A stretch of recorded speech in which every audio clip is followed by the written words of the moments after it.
Kare boncuk motifli çanta yapımımızın ikinci bölümünden herkese selamlar. Kanalıma hoş geldiniz. Çantamızın geri kalan işlemlerini yapmak için hazırız. Öncelikle motiflerimizi dizerek yani bir şablon hazırlayarak işe başlayacağız. Şimdi motiflerimizi toplayalım. Ben şimdi yatay çekim yaptığım için yatay bir şekilde dizeceğim arkadaşlar. Sizler de kendinize göre dizersiniz. Şuradan başlıyorum. Bakın iki motifimin ucunu çapraz bir şekilde birleştirdim. Ortalarına bir tane motif koyuyorum arkadaşlar. Bu motifin şöyle yanlarını çevirdim. Buralardan birleştirme yapacağız çünkü. Bu ortadaki motifimin yanına da şöyle bir tane motif koyuyorum. Bu tarafına da bir tane motif koyuyorum. Tekrar uç kısımlara şu şekilde bir tane motif yerleştiriyorum. Yine aynı koyduğum motifin yanlarını dolduruyorum bakın. Ortaya tekrar bir tane motif koyalım. Bu motifimizin yanlarını da dolduralım. Elimde sadece 2 tane motifim kaldı. 2 tane motifin bir tanesini hemen önümdeki motifin yanına koyuyorum. Diğerini de uçtaki motifin yanına koyuyorum. Bir tanesi bu tarafa geldi, bir tanesi bu tarafa geldi. Bunları karıştırmayalım. Buradan da ekran görüntüsü alabilirsiniz. Videoyu durdurabilirsiniz. Birleştirmelerimizi yaparken de şöyle araları birleştireceğiz. Siz de bu birleştirme işlemine istediğiniz yerden başlayabilirsiniz. Bir de bu tarafa doğru gideceğiz. Bakın bu şekilde. Hem böyle geleceğiz. Birleştirdik. Daha sonra bir de bu şekilde gidip birleştireceğiz. Ben size sadece şu dörtlünün birleştirmesini anlatacağım. Buradan başlayıp diğer tarafa kadar geleceğim. Nasıl başlangıç yapıyoruz? Sıra içerisinde nasıl ilerliyoruz? Diğer motiflere nasıl geçiş yapıyoruz, nasıl bitiriyoruz bunu anlatacağım. Daha sonrasında dönüp geleceğim. Buradan da yine bir başlangıç yapacağım. Yine burada birleşmiş olan diğer motiflerle birleşmiş olan motifleri başka bir açıdan, başka bir taraftan dörtlü bir şekilde şurayı bir araya nasıl getiririz onun da anlatmasını yapacağım size. Buradan karşıya atladık. Tekrar geleceğiz. Buradan da bu tarafa karşıya atlayacağız. Buradan da bu şekilde devam edeceğiz. Yani ben size birleştirmeyi şu dörtlü üzerinden göstereceğim. Sizler de diğer aralarda neler yapmanız gerektiğini anlamış olacaksınız ve kendiniz yapabileceksiniz. Şimdi ben ekrana sığmadığı için diğer motifleri şöyle kenara alacağım. Sizler diziliminizi kaldırmak zorunda değilsiniz. Hatta şu aralara şöyle motiflerinizi kayma yapmasın diye bir şeylerle, iğnelerle, iplerle tutturabilirsiniz. Ben şimdi çekim yapıyorum. O yüzden şu dörtlü arasından birleştirme yapmayı sizlere göstereyim. Buradan başlayacağım. Burada bitireceğim. Daha sonra diğer tarafa geçeceğim. Hemen başlayalım. Birleştirme işlemine şu aradaki çektiğimiz bir zincirlerle başlayacağız. Bakın aramızda birer zincir çekmiştik. Köşelerde biliyorsunuz. Bunlarla başlayacağım arkadaşlar. Diğerinde de aynı şekilde bir zinciri bulacağız. Bu bir zincirle başlayacağız. Bu bir zincirin tepesindeki bakın ikili iplerimiz var. Bu ikili iplerin İçeride kalan kısımlarını kullanacağım. Zemine bakan kısımlarını kullanacağım. Biraz daha burayı yaklaştırayım size. Bakın şu ikililerin içeride kalan kanatlarını kullanacağız. Kanatları kullanacağız yani arkadaşlar bakın. Şunların içerideki kenarlarını kullanacağım. Bunun da aynı şekilde yan yana getirdiğinizde zaten karşılıklı bakan, birbirlerine karşılıklı bakanlarını kullanacağım.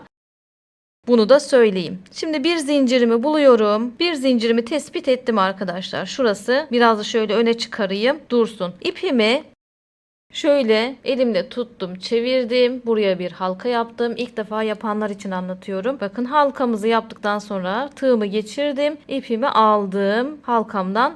Burayı şöyle sıkıştırdım. Buraya bir düğüm yaptım. Bu düğümü yaptıktan sonra bir zincirimin olduğu arayı buldum. Onun içerideki kanadından tığımı geçirdim. Bu arada ipimi şöyle tığımın altına alayım. İpimiz alttan yürüyecek. Şöyle aldım. Buradaki bir zincirimi de buluyorum. Şurada arkadaşlar. Yani şu. Bunu da şöyle arka tarafından kanadını aldım. İpimi tekrar şöyle dolayayım. Tığımda 3 tane ip var gördüğünüz gibi. Aşağıdan ipimi doluyorum. Aldım. Üçünü de geçiyorum bakın. Üçünü de geçirdim. Köşeden birleştirmeye başlamış oldum. Burası umarım anlaşılmıştır. Köşedeki bir zincirlerden başlıyoruz. Bir zincirlerde bitireceğim yine. Burada yaparken şöyle elime alayım. İkisini yan yana getireyim arkadaşlar. Daha rahat göstereceğim çünkü. Şöyle kameramızı sabitledik. İpimiz aşağıda kalacak. Hemen yanındaki trabzanın tepesinin iç tarafta kalan kanadı. Aldım mı? Evet. Bu taraftan da geliyorum. Yine yanındaki kullandığımız bir zincirin yanındaki trabzanın tepesinin iç kanadından yine aldım. Yine tığımda 3 tane ip var gördüğünüz gibi. Aşağıdan ipimi alıyorum. Üçünden de geçiriyorum. Tekrar diğer trabzanın tepesine geçiyorum arkadaşlar. Bakın trabzanlarınızı buradan da tespit edebilirsiniz. Zaten kullanmadıklarımız ipimiz aşağıda. Kullanmadıklarımız. Bakın bunu kullanmışım mesela. Şunu da kullanmışım. Kullanmadığım hemen yanındakinin iç tarafındaki kanadından girdim. Diğer motifin kullanmadığım trabzanın tepesinin iç kanadını aldım. İpimden alıyorum. Üçünü beraber çekiyorum. Birleştirme işlemi çok kolay. Birçok birleştirme yöntemi var. Ben bu yöntemi çok daha güzel ve düzgün buldum. Şuradakilerin aynısının görüntüsünü veriyor arkadaşlar dıştan ve güzel bir görüntü oluyor. İstediğiniz yöntemle, bildiğiniz yöntemle birleştirebilirsiniz. Fark etmez. İsterseniz de benim yöntemimle birleştirirsiniz. Şöyle bakıyorum hangisini kullanmamışım. Şunu kullanmamışım. Hemen şöyle aldım kanadını. Buradan baktım bunu kullanmamışım. Onu da aldım. Üçünü beraber çekiyorum. Tekrar birkaç tane daha göstereyim arkadaşlar. Bakın dışarıdan da bu şekilde güzel bir görüntüsü oluyor. Yine bunların görüntüsünü veriyor bize. Tekrar baktım hangisini kullanmadım. Bunu kullanmamışım. Onu aldım. Buradan bakıyorum. Bu taraftan da bunu kullanmamışım. Onu da aldım. Çektim. Birleştirdim. Bakın çok da güzel bir yöntem. Çok da şık duruyor. Şöyle dışarıdan görüntüsünü çok beğendim arkadaşlar. Şimdi buradan bu şekilde başa kadar gideceğiz. Tekrar şöyle bakın. Kullanmadığım trabzanın tepesinin iç taraftaki kanadını alıyorum. Şu ip aşağıda. Tekrardan buradan baktım. Bunu da kullanmamışım. Aldım. Üçünü beraber çektim. Şimdi buradaki bir zincire kadar gelelim arkadaşlar. Bakın şöyle göstereyim size. Buradaki bir zincirin tepesine kadar gelelim. Yani şurada son trabzanımızı yapalım. Şuraya denk geliyor. Buradan da aynı şekilde ikisinin son trabzanını da yapalım. Ortadaki bir zincirde tekrardan görüşelim. Karşı tarafa nasıl geçiyoruz onu anlatalım. Şuradan 2 ekleme daha yapacağız. Şimdi şurayı kamera arkası yapıp geliyorum arkadaşlar. Bir zincirlere kadar geldim. Bakın şurada şu aradan bir zincirimi de alıp devam edeceğim. Şimdi buradaki bir zinciri de alacağım tabii ki. İkisini de alalım. Bu arada almadan şunu söyleyeyim arkadaşlar. Diyelim ki buradan geldiniz. Bu tarafta bir zincire 2 trabzan kaldı. Bu tarafta diyelim ki 1 trabzan var. Örgü işlemini yaparken diyelim ki bir hata yaptınız. 1 ya da 2 tane fazlalık çıkıyor bir tarafta. Bunun telafisini de yaparken şöyle bir işlem yapabilirsiniz. Fazlalık olan taraftan şu baştaki kanatları alıyoruz ya arkadaşlar. Fazlalık olan taraftan 2 tane kanat alın. Diğer taraftan 1 kanat alıp hepsini beraber çekin. Onu da o şekilde telafi edebilirsiniz. Hatasız yapmaya çalışın tabii ki. Ola ki hata oldu. Hatanın nasıl telafi edildiğini de burada göstermek istedim.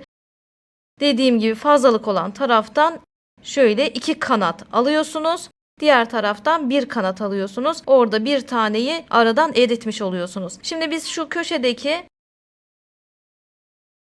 bir zincirlerimizi alalım. Buradan da bir zincirimi aldım. Hepsini beraber çektim.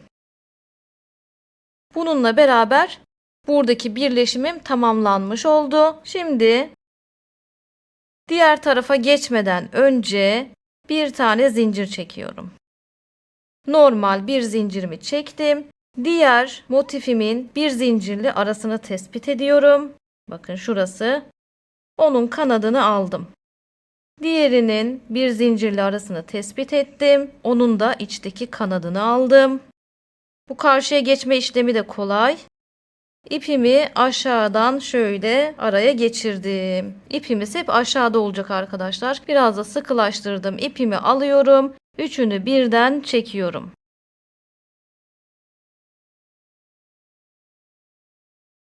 Biraz sıkılaştıralım şöyle. Bakın geçişimizi de bu şekilde yapmış olduk. Yine buradan da geleceğimiz için burası toparlanacak arkadaşlar. Bir zincirle karşı tarafa geçmiş oldum. Buradan itibaren devam ediyorum. Aynı işlemler. Hemen yandaki kullanmadığımız trabzanın tepesini buluyorum. İçerideki kanadını aldım. Diğerinin de aynı şekilde aldım. Üçünü beraber çektim. Diğer yan taraftakine geçiyorum. Motifimin diğerinden de aldım. İp altta gördüğünüz gibi alttan çektim. Birleştirmemi yaptım. Biraz ilerleyeyim.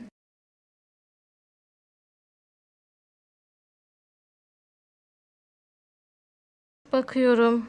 Hemen kullanmadığım kanatlardan aldım.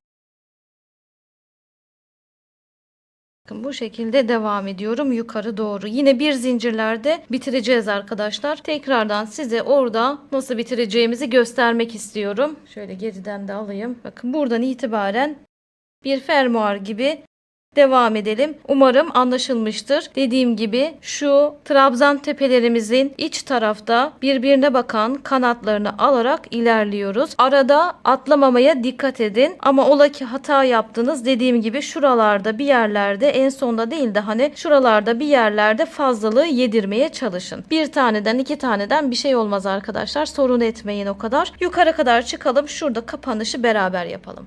Son aşamaya kadar geldim. Arada sadece şöyle bir zincirlerim kaldı. Bakın bir zincirli araya geldim. Burada da aynı şekilde bir zincirli ara kaldı. Bunları da alıyorum. Şöyle burayı biraz yaklaştıralım. Bir kanat buradan aldım. Bir kanat da diğer taraftan aldım. Şöyle son aradaki bir zincirimi de aldıktan sonra bir tane zincir çekiyorum. İpimi burada kesiyorum arkadaşlar. Şöyle bu ipi daha sonrasında aralardan yürütürüz arkadaşlar. Şöyle dörtlümüzün ikisini yapmış olduk. Motifi tekrardan dizip geliyorum hemen. Bu şekilde yukarı doğru birleştirdik. Bir de bu taraftan geleceğiz. Bu taraftan nasıl geliyoruz onu da göstereceğim size. Sizler de bu araları da mutlaka burada gittiğimiz gibi karşı taraflara geçerek gidiyorsunuz arkadaşlar. Bu taraftan nasıl geliriz onu da hemen gösterelim. Şu ortayı nasıl kapatacağız onu da göstermiş oluruz hem. Şöyle kendime doğru çeviriyorum. Önce ipimin şöyle bağlantısını kuralım. Halkamızı yaptık. Arasından girdik. İpimizi halkanın içerisinden geçirdik. Sıkılaştırdık. İpimizi hazırladık. İpimizi hazırladıktan sonra yapacağımız işlem şu aradaki bir zincirimi buluyorum. Bir zincirim burada. Açtığımızda görünüyor zaten. Onun tepesinden içerideki kanadından girişimi yaptım. Biraz önceki başladığımız gibi şöyle ipimi tığımın altına alayım. Diğer taraftaki bir zincirimi buluyorum. Tepesine baktım. İçerideki kanadını alıyorum. Bakın iç kanadını aldım. Aşağıdan ipimi alıp üçünü de geçiriyorum.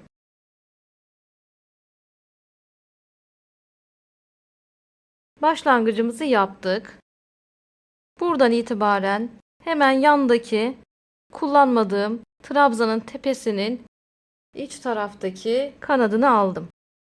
Diğer motifime geçiyorum. Şöyle baktım. Kullanmadığım trabzanın tepesinin kanadını aldım. Üçünü beraber çektim. Şimdi yan taraftan hemen kullanmadığımız ilk önümüze gelen trabzanımızın kanadını aldık. Diğerinin de kanadını alıyorum. Üçünü beraber çekiyorum. Tekrar kanadı aldım. Buradan da hemen önümdeki kanadı aldım. İpim altta arkadaşlar, buna dikkat edelim. Alttan çektim, geçirdim. Buradan da bir başlangıç yapmış olduk gördüğünüz gibi. Şimdi şurada son trabzan tepelerine kadar gelelim bakın. Şurada son bir trabzan tepelerimiz kalsın. Bunları beraber yaparız. Bunları yaparız. Buradan karşıya nasıl atlayacağız onu da anlatalım. Burayı şöyle kamera arkası çıkıp geliyorum. Son trabzanlarım kaldı burada. Şöyle göstereyim size bakın. Şöyle yan yana getirdiğimde sadece şu iki trabzanım kaldı. Onları da alıyorum. Bir bu kanattan aldım. İpim aşağıda. Bir de diğer kanattan aldım. Son trabzanları burada çektik. Bitirdik.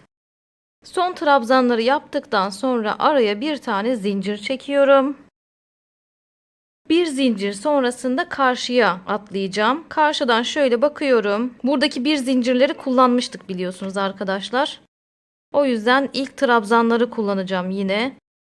Bakıyorum, ilk trabzan bir tane şurada var. Bir tane de burada var.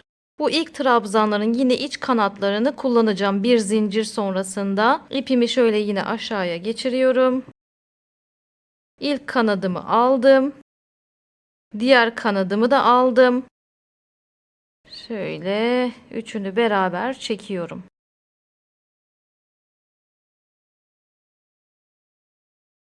Yine bir zincirle ilk trabzanların kanatlarından karşı tarafa atlıyoruz. Bakın, güzel temiz bir birleştirme oluyor gördüğünüz gibi. Yine yandakilerden devam edebiliriz. Hemen bir yanındakini aldım, diğerini aldım. İpim aşağıda. Buradan üçünü beraber çektim. Sıramı devam ettirdim. Tekrar hemen yandakinden birer tane daha yapalım. İki taraftan da kanatlarımı aldım, çektim, bitirdim. Buradan itibaren diğer tarafa doğru ilerleyelim. Burada ipimizi kesmeyeceğiz. Son bir zincirlerimizi alacağız. İpimizi bırakacağız. Onun devamında motif olacak çünkü. Onu da sizlere göstereyim. Şuraya kadar çıkalım. Devamını anlatalım. Buradan da yukarıya doğru geldim. Şu köşelerdeki birer zincirimin olduğu araları da aldım. Buradan itibaren ipimi de koparmadım. Çünkü burayı da birleştireceğim arkadaşlar. Şuraya kadar. Buralarda buradan itibaren devam edecek. Buraya kadar bunu yine birleştireceğim. Artık bu ortalarda neler yapmanız gerektiğini öğrendiniz. Bu arada birleştirme işlemini dikerek de yapabilirsiniz. Çok güzel bir dikişiniz vardır. Dikerek de bu işi halledebilirsiniz. Eyvah, ne yapacağım, ben bu yöntemi anlamadım diye düşünmeyin. Bu da güzel bir yöntem elbette ama güzel bir şekilde motifleri birbirine dikebilirsiniz. Birleştirme işleminde farklı farklı yöntemler kullanabiliyoruz. Şimdi buradan itibaren bir zincir çekip diğer motiflerime atlayabilirim. Söylediğim gibi gösterdiğim araları birbirine birleştirelim. Bu şekilde olsun yani arkadaşlar. Şekil olarak, şablon olarak böyle olsun. Birleştirelim. Diğer işlemler için tekrardan görüşelim. Bütün motiflerimizi birleştirdik. Hatta bu bölümde şöyle bir şey yaptım arkadaşlar. Bir yerden başladım. İpimi koparmadan ilerledim. Köşeye geldiğimde yine bir zincirimi çekip diğer motiflerime geçiş yaptım. Buradan da aynı şekilde birer zincirle diğer motiflere geçiş yaparak diğer taraftan çıktım. Buradan başladık, böyle geldik, diğer taraftan çıktık. Sizler de içerisinde bu şekilde karıştırmadan dolaşabilirim derseniz ip koparıp takmaya gerek yok. Köşeleri birer zincirle diğer motiflere bağlantı kurarak dolanabilirsiniz. Şimdi bu kabartmalı yerler dışarıda kalacak şekilde şablonumuzu katlayacağız. Şöyle içeriden de göstereyim size, bakın. Yakından göstereyim. Burası içeride kalacak. Şöyle kabartmalı olan kenarlar dışarıda kalacak. Şekilde katlayacağız. Katlamasını yaparken buradaki tek olan motifimden geniş yere geçerken, dar olan yerden geniş yere geçerken olan tek motifimden şu şekilde katlıyorum. Geniş olan yeri alt tarafa aldım. Motiflerimi düzeltiyorum. Çantamızı bir de şöyle kenarlardan birleştireceğiz. Bakın buradaki açık motiflerimizi katlayacağız. Diğer taraftan da aynı şekilde katlayacağız ve kenarlardan da çantamızı birleştireceğiz. Şuradan başlayacağız arkadaşlar, açık olan yerden. Buradan geldik. Burada yine ip kesmeden köşemizi oluşturduk. Tekrar geldik. Burada uçlarımızı birleştirip buradan çıkacağız. Bakın burayı birleştirmeyeceğiz. Şurada bitireceğiz arkadaşlar. Bu kısımda bitireceğiz. Bu kısım açık kalacak. Çantamızın şöyle çevirelim. Bakın bu kısımları açık kalacak. Şu köşelere kadar birleştireceğiz. Şimdi şöyle bir şey yapabiliriz. Biraz buradan başlangıç yapalım. Bu köşeleri nasıl yapabiliriz? Onları beraber bakalım. Şu köşelerde beraber yapalım. Karşı tarafı da yine bu tarafa bakarak yapabilirsiniz. Biraz uzun bir video olacak ama detaylıca göstermek istiyorum. Hemen şuradan başlangıcımızı yapmak için öncelikle buradaki iplerimi diğer taraftaki iplerimle beraber içeriye alacağım. Şöyle içeriye saklayacağız arkadaşlar. Daha sonrasında da işlemlerimize başlayacağız. Şöyle aralardan girip içeriye doğru alıp burada da yakma işlemi yapabilirsiniz. Bütün ipleri temizleyip kenar birleştirmesi için tekrardan görüşelim. Tığıma ipimi sabitledim. Şu açık olan yerden başlayacağım. Bakın şuradan başlangıçtan başlayacağım. Normal bir başlangıç yapacağım. Yakınlaştıralım. Her zamanki gibi ilk trabzan tepesini alıyorum. İpimi tığımın altına koydum. Diğer bölümden de yine ilk trabzan tepesini alıyorum. Yani trabzanın içeride kalan kanadını alıyoruz biliyorsunuz birleştirme yaparken. Buradan üçünü beraber çekiyorum. Bunu daha sonra içeri çekeceğiz şurayı. Başlangıcımız bu şekilde olacak bakın.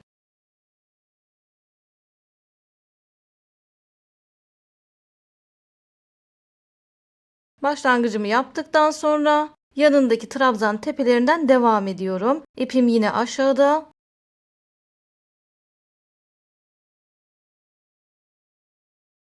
Birleştirmemi yaptıktan sonra yandaki trabzan tepelerinin içe bakan kanatlarından alarak devam ediyorum. Bir tane daha alalım.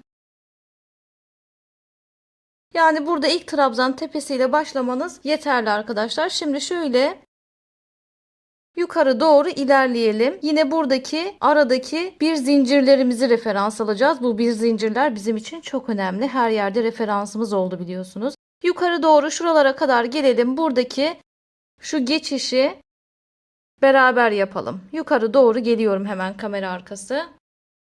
Yukarı doğru çıktım. Şöyle göstereyim size. Bakın bu arada bu ipimizi de içeri alınca burada herhangi bir açıklık yok gördüğünüz gibi. Yukarı doğru da güzelce ilerledim. Burada bir zincirli araya geldim. Bir zincirli aram kaldı. Onu da şöyle alıyorum. Yine aldım normal. Burada da bir trabzan tepesi var gördüğünüz gibi. Onu da alacağım. Son. Bu sonuncuyu da aldım. Üçünü beraber çekiyorum. Ve burada bir adet zincir çekiyorum. Yumuşak bir geçiş olsun diye. Bir adet zincirimi çektim. Bunu bu şekilde kapatarak ilerleyeceğiz biliyorsunuz. Ne yapıyorum? Zincir sonrasındaki trabzanımın içeri olan kanadını normal aldım. İpimi aşağıya geçirdim. Bunu unutmuyorum. Daha sonrasında diğer tarafın ilk trabzan tepesinin iç kanadını yine alıyorum. Hepsini beraber çekiyorum. Burada yapacağınız işlem bu arkadaşlar. Bir zincirli araya geldim. Bir zincirli aramı aldım. Kapattım. Daha sonrasında bir tane zincir çekip normal kaldığım yerden devam ediyorum. Geçişlerimiz bu şekilde. O da çok kolay. Gördüğünüz gibi yine yandakinden normal bir şekilde devam ediyorum. Bakın trabzan tepelerimin iç kanatlarını alarak devam ediyoruz. Şurada köşeyi de size göstereceğim bakın. Bu şekilde yumuşak güzel bir geçiş elde ettik. Kenarımızda böyle gayet düzgün oldu gördüğünüz gibi. Şimdi içeriye doğru ilerleyelim. Yine aynı şekilde orta kısımda tekrardan görüşelim. Orta kısma geldim. Burada sadece bir trabzan tepesi kaldı. Onu alıyorum. Burayı dönerek ilerleyeceğim arkadaşlar. Bakın şöyle göstereyim size. Şöyle ucunu denk getirdiğimde burada sırayla hangi trabzanları almam gerekiyorsa alaraktan dönerek ilerleyeceğim. Şöyle kapattığınızda durumda zaten buna çok müsait. Eğer müsait değilse araya bir zincir çekerek es verebilirsiniz. Şöyle son trabzanımın tepesinden girişimi yaptım, aldım. Hemen yanındakinden devam ediyorum bakın. Buradan zaten dönüşüm var gördüğünüz gibi. Şöyle dönüşümün olduğu yerden trabzan tepesinden yine batarak normal bir şekilde ilerliyorum.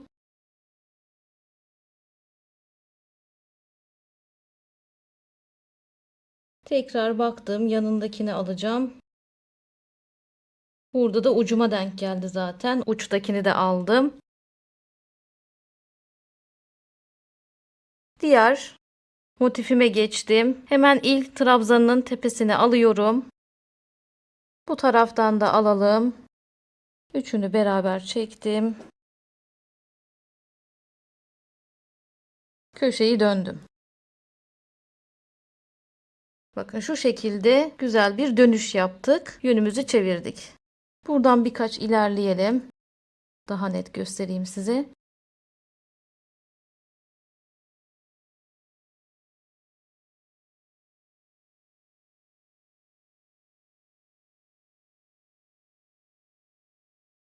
Şimdi buradan yine bu köşeye kadar gelelim. Şurada kapanışı beraber yapalım ve kenar yapımımızı bitirelim. Diğer kenarı da ben kamera arkası yapayım. Sizler de bu tarafa bakarak diğer tarafı yapabilirsiniz. Burayı da yukarı doğru çıktım arkadaşlar. Arada sadece bir zincirimin olduğu trabzanımın tepesi kaldı. Burada da aynı şekilde bir trabzan tepesi kaldı. Ne yapacağım? Onların ikisini de beraber alıyorum. Sizin de sadece bir zincir trabzan tepesi ve burada da bir trabzan tepesi kalsın. Üçünü beraber alıyorsunuz. Biraz da şöyle sıkıştırdım arkadaşlar. Bir tane zincir çekiyorum ve bitiriyorum. İpimi kestim. Buradan bu karşıya atlarken başka bir işlem yapacağız. Zaten şuralar da aynı şekilde arkadaşlar gördüğünüz gibi biraz açık. Buralara başka işlemler yapacağız. Ama şöyle söyleyeyim, kenar yapımımızı bu şekilde tamamlamış olduk. Buradan geldik. Güzelce birleştirdik. Düzgün bir şekilde halletmiş olduk. Şimdi diğer kenarı da kamera arkası yapıp geliyorum hemen. Ağız kısmındaki işlemlerle devam edeceğiz. Zaten ağız kısmını da yapıp kulplarını takıp çantamızı artık yavaş yavaş bitiriyoruz. Çantamız yavaş yavaş şekillendi arkadaşlar. Bir tek ağız kısmı kaldı. Ağız kısmında birkaç işlem yapacağız. Onu da şu araları hem biraz kapatacağız hem de ağız kısmını toparlamış olacağız. Bunun için yine buradaki bir zinciri referans alacağım. Yaklaştıralım. Buradaki bir zincirin tepesine şöyle tığımı geçiriyorum. İkisini birden alıyorum bakın. Birleştirme işlemi gibi yapmıyorum. Tek bir kanadını almıyorum. İki kanadın ikisini de aldım. Şöyle arka taraftan ipimi aldım, geçirdim. Buraya şöyle bir tane düğüm attım. İpimi sabitledim. Buradan itibaren diğer trabzan tepelerine sık iğneler yaparak devam edeceğim. Diğer yanındaki trabzanın tepesine geliyorum. İpimi aldım. Biraz daha yakınlaştırayım. İpimi aldım. Şöyle çektim. İkisini birden sık iğne yaptım. Yanındaki trabzanın tepesine geliyorum. Bakın bütün tepeleri kullanacağız arkadaşlar. Hepsine birer birer sık iğneler yapacağız. Tekrar ipimi aldım.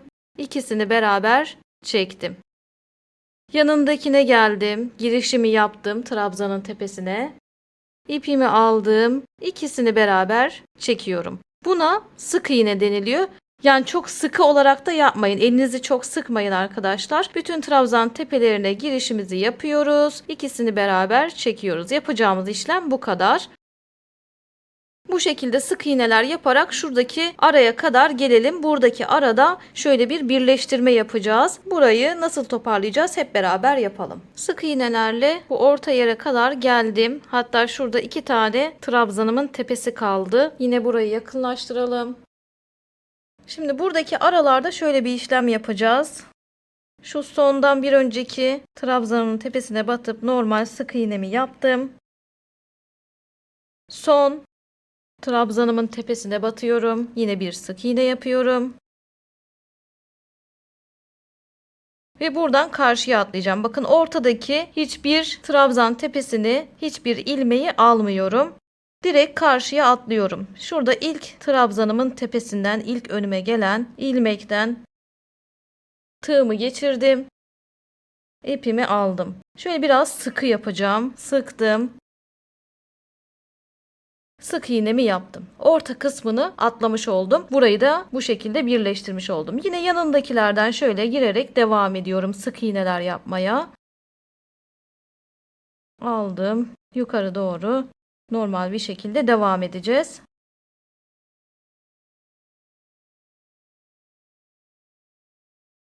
Şimdi bunu buradan devam edeceğiz, geleceğiz. Bir yan tarafta var. Son trabzanın tepesine batacağız. Karşıdaki trabzan tepesine atlayacağız. Orta kısımdan herhangi bir şey almıyoruz. Sıkı bir şekilde yaparsak bu orta kısımda güzel bir şekilde birleşmiş olur. Aynı şekilde karşı tarafta var. Karşı tarafa da buradaki işlemi uygulayalım. Yine yan tarafa da aynı işlemi uygulayalım. Tek bir yerde gösterdim. Diğer yerlerde buraya bakarak yapabilirsiniz. Video çok uzun bir video oldu çünkü. Başladığımız yere kadar gelelim. Başladığımız yerden itibaren tekrar devam edelim. Etraftan dolandım. Başladığım yere kadar geldim. Şu araları da size göstereyim. Bakın burada karşıya geçtik.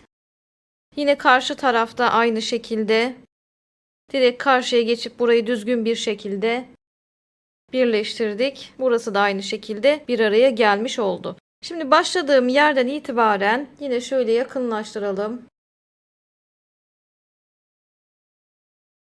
Son işlemimizi yapacağız. Şu başladığım yerdeki trabzanın tepesine batıyorum.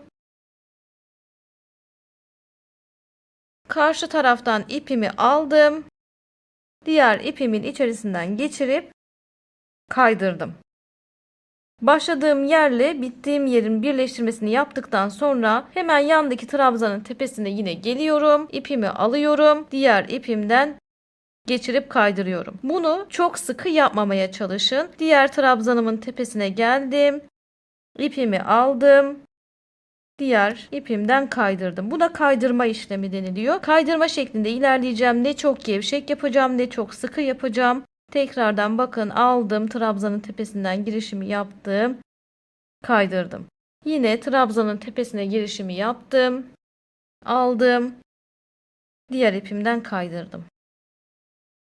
Burayı yine karıştırmamak için şöyle ipimi burada bıraktım. Tekrardan dönüp dolaşıp gelip burada bitireceğiz. Şimdi aşağıya doğru devam edelim. Şu arada yine yapmamız gereken işlemi size göstereyim. Diğer tarafları da kamera arkası yapalım. Orta bölüme kadar geldim.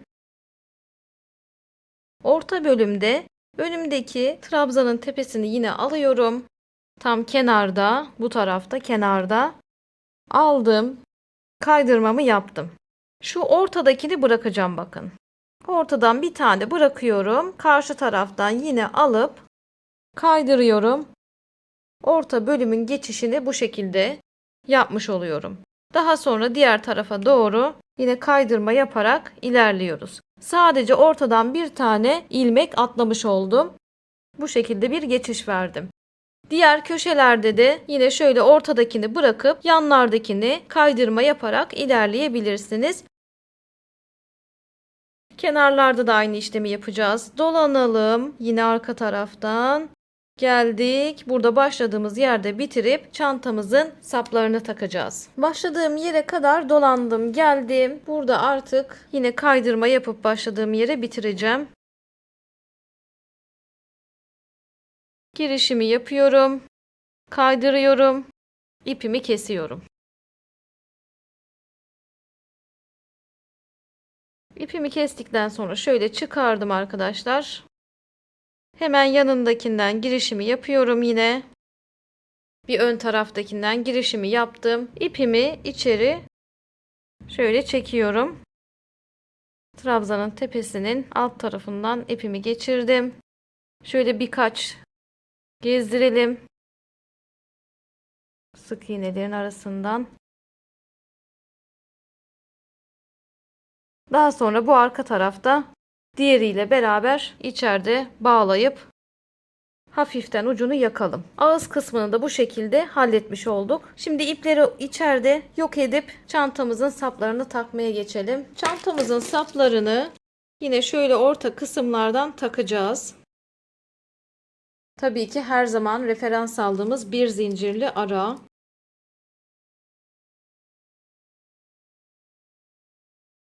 Sizler de istediğiniz tarzda çanta sapı kullanabilirsiniz tabii ki. Buradan da buluyorum hemen o arayı. Aynı şekilde diğer tarafları da takalım. Ve çantamız hazır. İçini dışını şöyle gösterelim size. Şöyle ağız kısmını. İçerisine tabii ki astar da dikilecek. Astar dikerken şu kenardaki tam bu ağız kısmındakilerden değil de şöyle iç kısımdakilerden kullanarak dikişini yaparsanız daha güzel bir görüntü elde etmiş olursunuz.